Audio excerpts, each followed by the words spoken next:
it be hotter than your grandma's pepper jelly, used to say. And muggy. Even the rocks would sweat, used to say. Do you remember we used to go to Miller's Groceries and we'd pick up some necks and innards and Mr. Miller would ask if you wanted them iced down? And you just say, don't let them stink. They work better if they stink. Ain't that right, Sally? And I'd say, stanky, pee!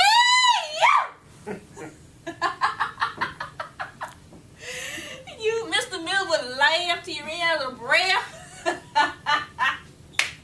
And catch your breath again. Until the tobacco juice was running down your chin. Mr. Miller would be wiping his eyes with his wrist. You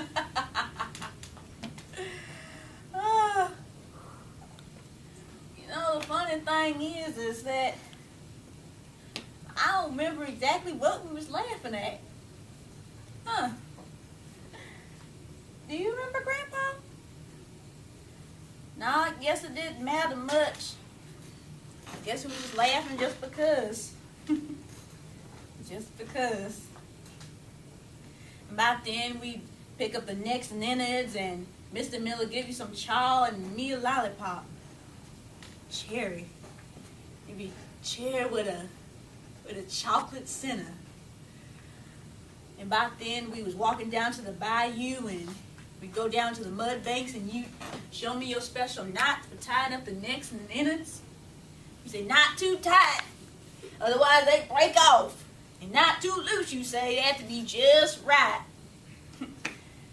By then it was hotter. It'd be hotter than a vat of deep fry, he used to say. And he used to whistle, Grandpa. Oh, he was such a good whistler. Could whistle just about anything. And so we tied the necks and innards, and we throw in the guts. We watch, and we wait. We wait and we watch. I didn't mind waiting though. Gave me a chance to work on a few more licks of my lollipop. And by then you was whistling, you tell stories about the wall and how Daddy was breech bone. Do you remember the most stories, Grandpa? Anyhow, the day would go by and I'd take a few more licks of my lollipop. You know, I never could wait till we got to the center. I'd always bite it. Now, the cherry was crunchy, but the chocolate was soft. Oh, it was soft and chewy. It was good. It was so good. And by then you asked Sally, watching the line? And of course I wasn't. It started with sort of a tug, really. I wasn't for sure certain it was real, though. It might have just been me. And then it hits. Not just a tug, but a real-life jerk. And then you'd smile and you'd say, I just knew them stanky innards was irresistible. And then you say, okay, Sally, reel him in slowly. But whatever you do, don't tell him what's in store for him. Otherwise, he just might run off. And then hand over hand, I'd pull in the string, and we'd be looking at that bayou water. And it'd be browner than a stew bum coffee, thick with real cream. Then we see a swirl. I think it's a big one, Grandpa. I always thought it was a big one. Then we'd see him. We see sort of a flash of a swirl of a swash of blue. And by then you grabbing your dipping net and we see even more blue.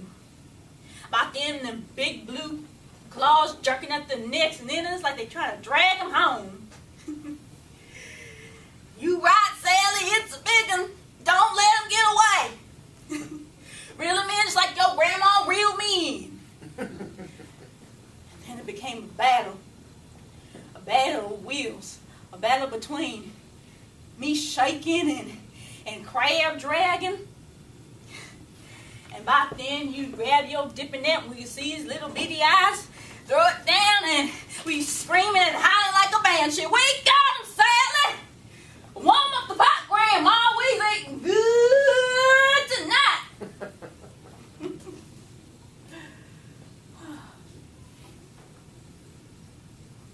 You know, we get about 6 like that, huh? We had 6 of the most beautiful blue crabs in South Carolina.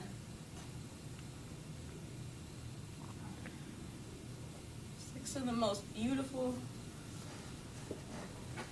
blue crabs that God's ever made. Do you remember any of this, Grandpa? You remember at least some of it now? Please, Grandpa? I know you gotta remember at least some of it. But if you don't remember, then how no, it really happened? Huh?